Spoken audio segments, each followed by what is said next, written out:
Amados irmãos em Cristo Jesus, para nós é uma alegria estarmos de volta, trazendo mais uma reflexão nas Escrituras Sagradas. Hoje nós vamos meditar na mensagem que se encontra no livro de Lucas, no Evangelho de Jesus Cristo, conforme escreveu São Lucas, no capítulo de número 3, que tem como tema da nossa ministração de hoje a pregação de João Batista. Nós vamos fazer a leitura do texto concernente a esta reflexão, como dissemos em Lucas no capítulo 3, a partir do versículo 1, que diz assim a palavra de Deus. E no ano 15 do império de Tibério César, sendo Pôncio Pilatos presidente da Judéia, e Herodes tetrarca da Galiléia, e seu irmão Filipe tetrarca da Itureia e da província de Traconites, e Lisânias tetrarca de Abilene, sendo Anás e Caifás sumos sacerdotes, veio no deserto a palavra de Deus a João, filho de Zacarias.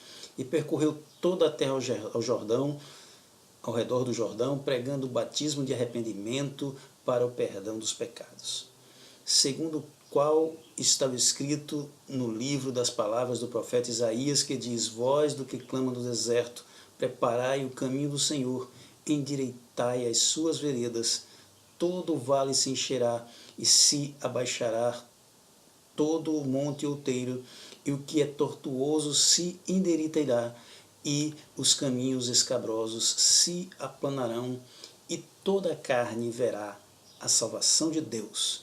Dizia, pois, João à multidão que saía para ser batizada por ele: Raça de víboras, quem vos ensinou a fugir da ira que está para vir?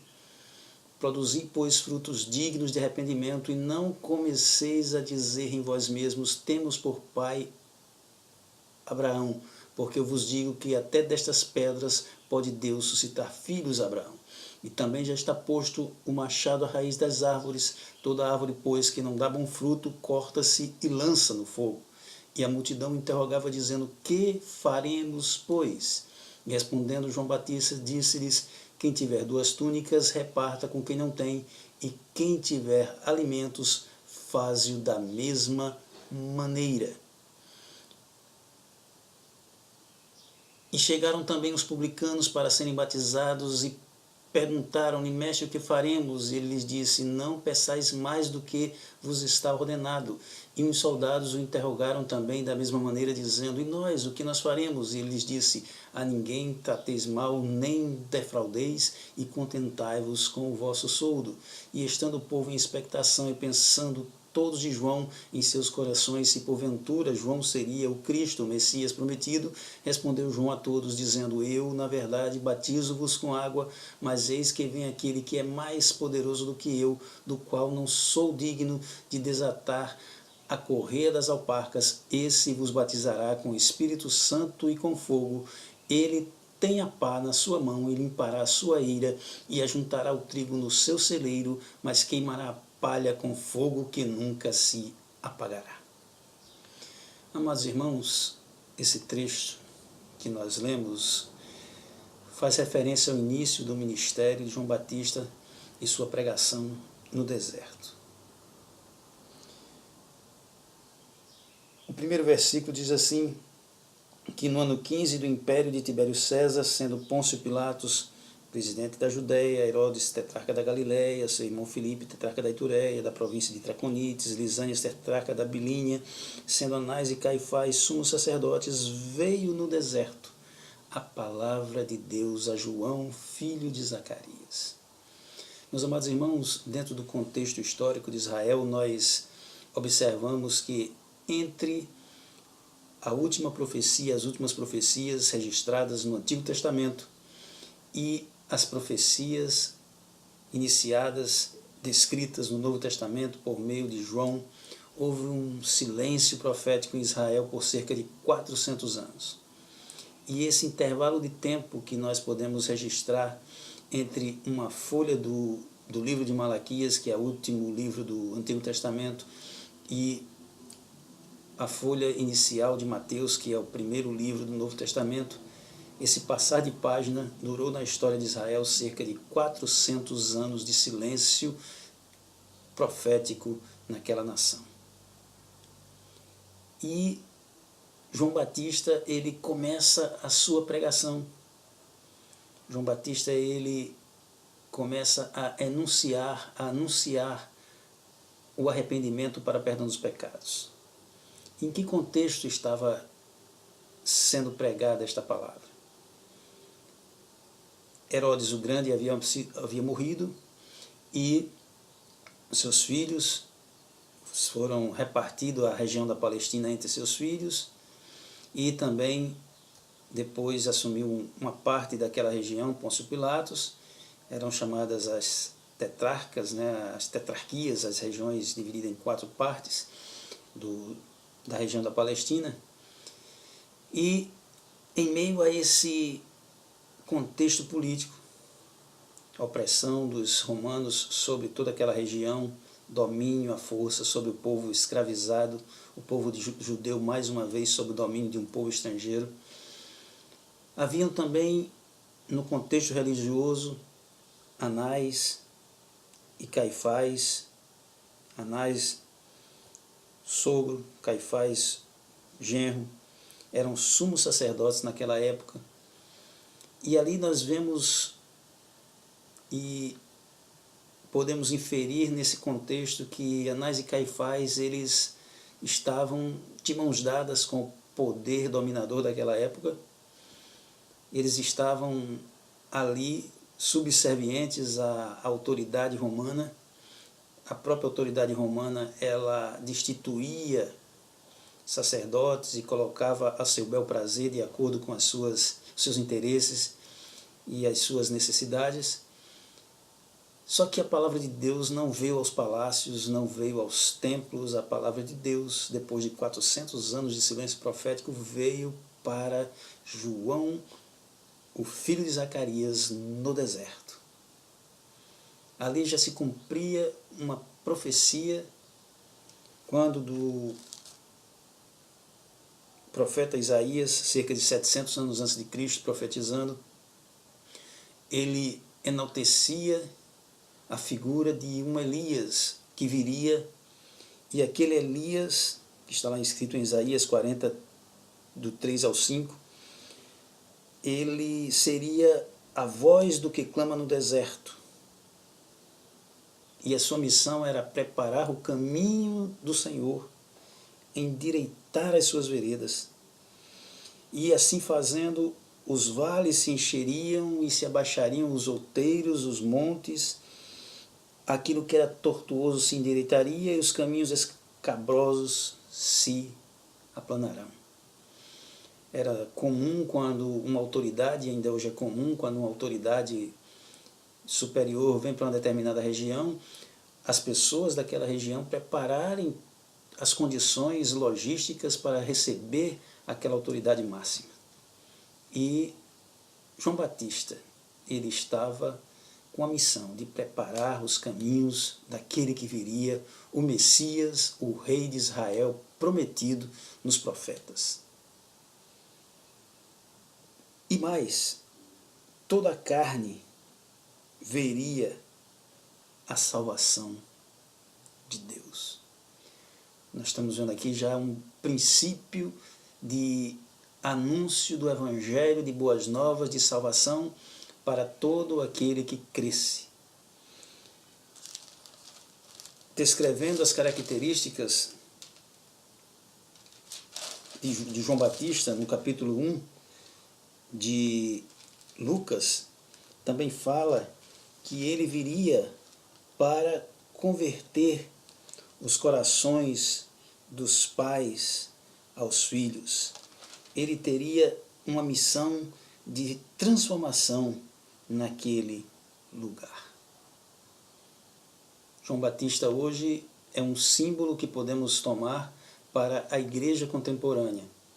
Nós, enquanto igreja do Senhor, temos uma missão semelhante a de João Batista, de preparar os caminhos do Senhor Jesus Cristo, que prometeu que um dia iria e voltaria para nos buscar. E mais adiante, com sua pregação, aqui em Lucas, no capítulo 3, as multidões vinham ao Jordão para serem batizadas nas águas do Jordão por João Batista. A palavra de Deus veio ao deserto por intermédio de João Batista. João Batista era como uma figura de um homem nazireu, né, um homem que comia gafanhotos e mel silvestre, não se vestia pomposamente, conforme Jesus mesmo disse em seu testemunho a respeito do próprio João Batista. Ele não vivia nos palácios, ele vivia no deserto, no meio do povo, no meio dos carentes, dos necessitados, daqueles que precisavam de uma palavra da parte de Deus. Não que João Batista se omitisse, pelo contrário, ele até pagou com a sua própria vida ao confrontar os pecados do governador da época, confrontando porque ele havia estado cometendo um pecado sério, um pecado moral e que precisava ser alertado, e aquele homem até se admirava em ouvir João Batista. No entanto, João Batista acabou sendo morto. E voltando aqui para o texto, João Batista, vendo as multidões que saíam e buscavam o batismo lá nas águas do Jordão, ele praticando esse ministério, João Batista percebeu uma certa motivação errada, ou ele identificou uma inclinação, uma razão diferente pela qual as pessoas estavam procurando ser batizadas por ele. E ele, de pronto, com sua voz profética, ele levanta a sua voz e diz assim: raça de víboras, quem vos ensinou, quem vos deu a dica, quem vos segredou a fugir da ira futura?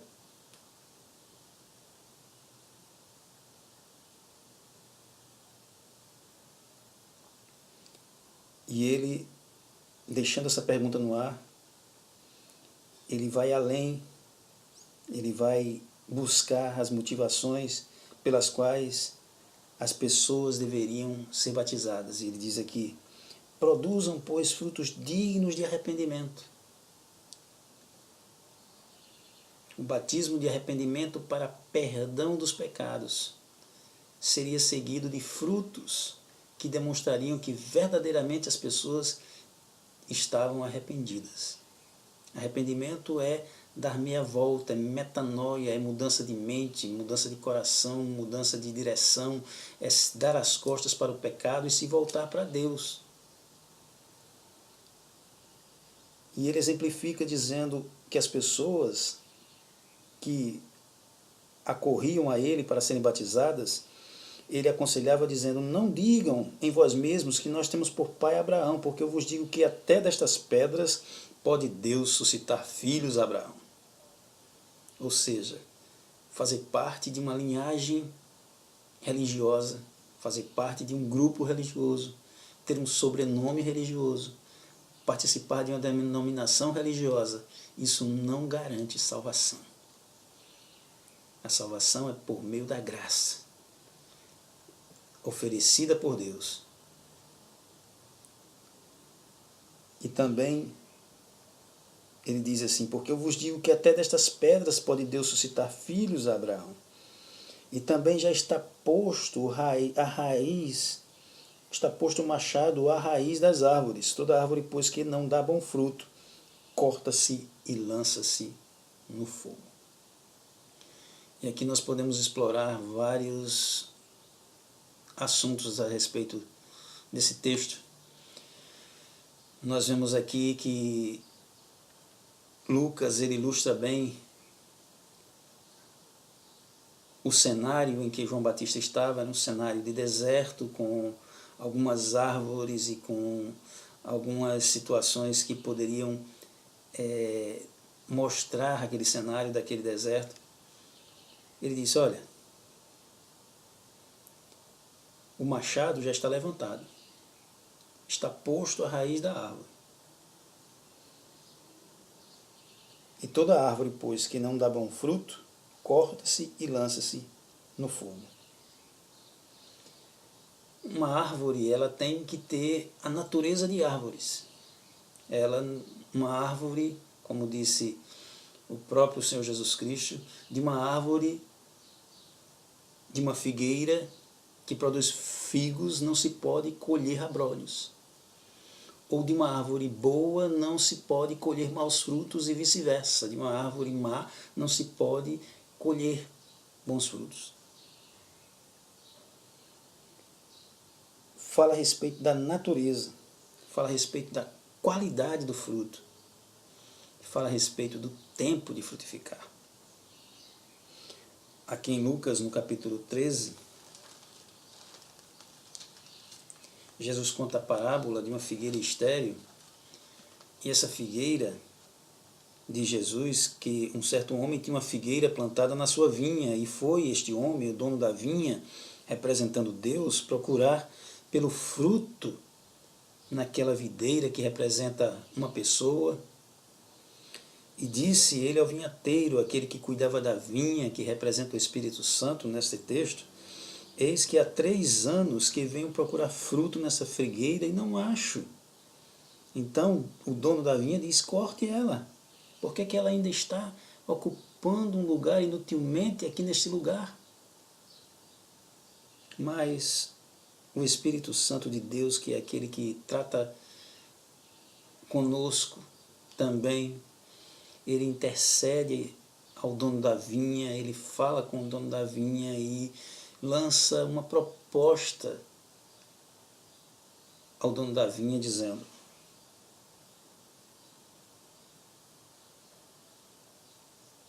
Senhor, deixa a figueira mais um ano, até que eu a escave e a esterque. E se der fruto, ficará, e se não, depois a mandarás cortar.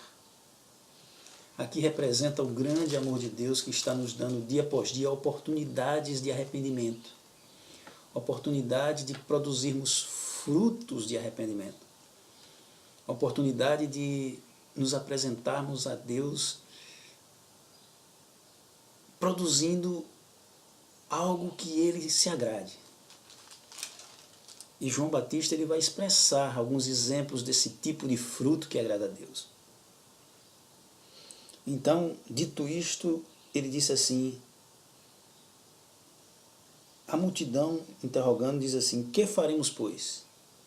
As pessoas que estavam ao redor dizendo, quando veio a cobrança por meio do Espírito Santo de Deus através de João Batista, dizendo que a raiz o machado já estava pronto para cortar as árvores que não davam bons frutos ou infrutíferas. Então o povo diz: então o que é que a gente vai fazer para produzir bons frutos?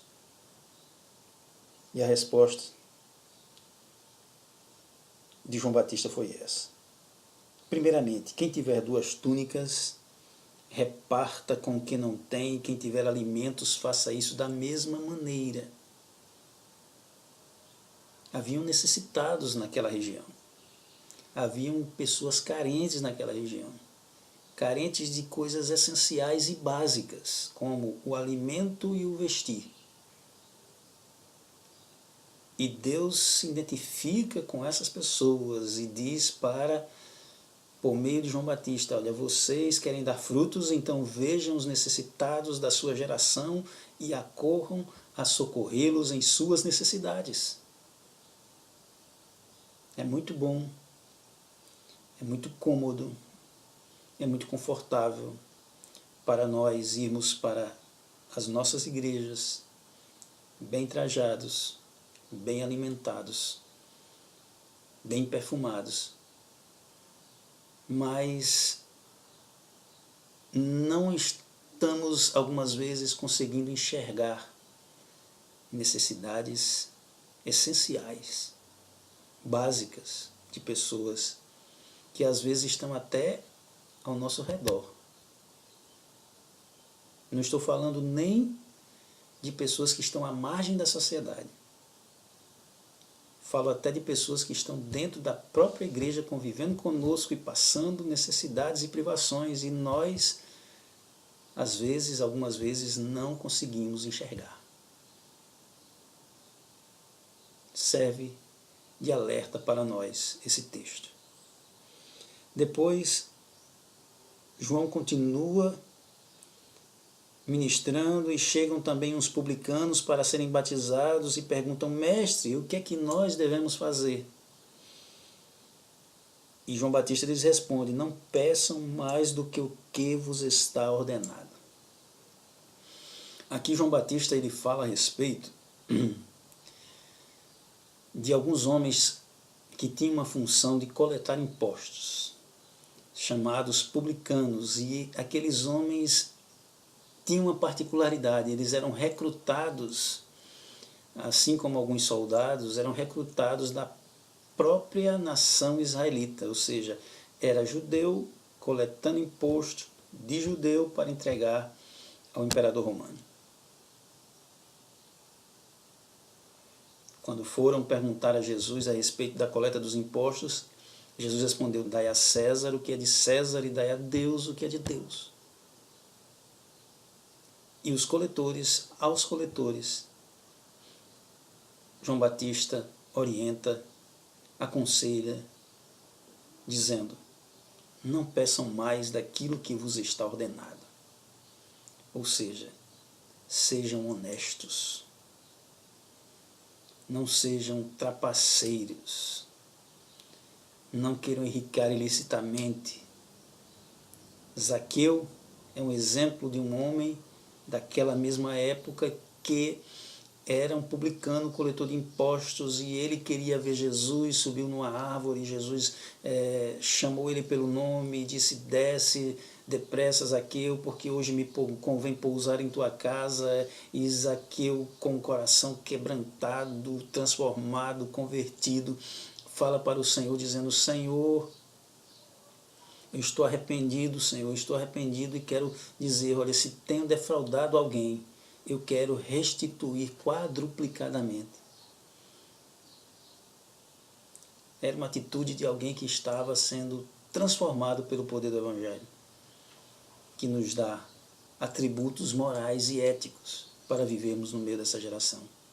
Ele disse: contentai-vos, não pedi mais do que vos está ordenado. Os soldados interrogaram também, dizendo: e nós, o que nós faremos? Ele disse: a ninguém trateis mal, nem defraudeis, e contentai-vos com o vosso soldo. Aqui também já fala de algumas tendências de corrupção no meio em que eles viviam, de tal maneira que eles exerciam poder, não é? Eles tinham atribuição de poder para prender e para até subjugar as pessoas. E João Batista fala para os soldados: olhem, vocês não tratem mal ninguém, sejam justos. Não usem da sua força e da sua condição e da sua posição para maltratar ninguém nem defraudar. E outra coisa, se contentem com o salário de vocês. É pequeno, é curto, está dando só para sobreviver, mas contente-se com ele. E se está achando pouco, não vá usar de defraudação nem de engano para aumentar as suas riquezas. Eram maneiras de mostrar frutos dignos de arrependimento.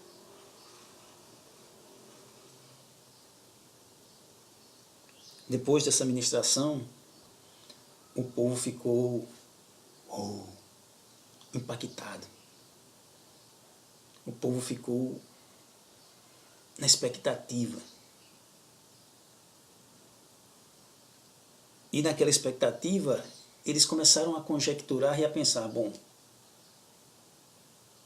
esse profeta só pode ser o Messias. Para falar essas coisas com essa autoridade, só pode ser o Messias. Mas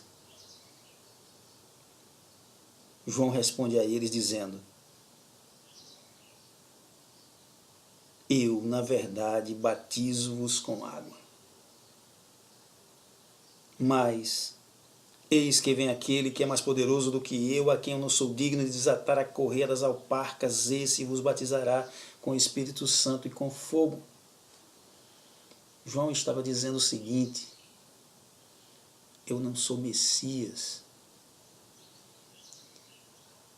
Hoje nós vivemos dias em que pessoas com alguma espécie de dom ou carisma pessoal têm levado muitas pessoas a seguirem-no em virtude de ele se colocar numa posição messiânica. Não precisa necessariamente ele dizer que é um Messias, mas atrair as multidões e fazer discípulos para si. Daí os grandes impérios religiosos, Daí a maioria das divisões em igrejas, pessoas se autopromovendo, se achando, se colocando em posição de autoridade e atraindo pessoas para si. Algumas delas. Mas a palavra de Deus diz assim, João Batista dizendo, olha, eu não sou o Messias.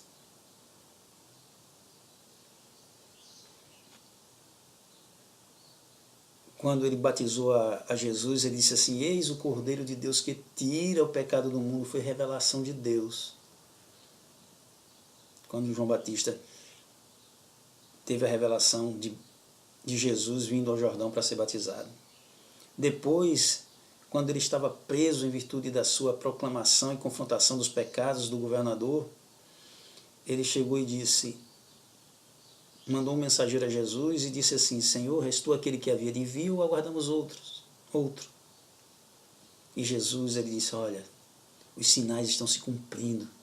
Os sinais que dizem que eu sou o Messias estão se cumprindo.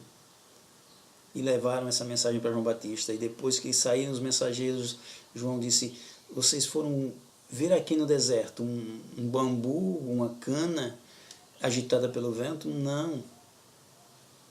Aquele homem chamado João Batista, até hoje não houve profeta maior do que ele, porque ele veio no espírito de Elias, o Elias que era prometido nas Antigas Escrituras, nas Sagradas Escrituras do Antigo Testamento, mas tem uma coisa, aquele que entrar no reino dos céus é maior do que o maior profeta João Batista.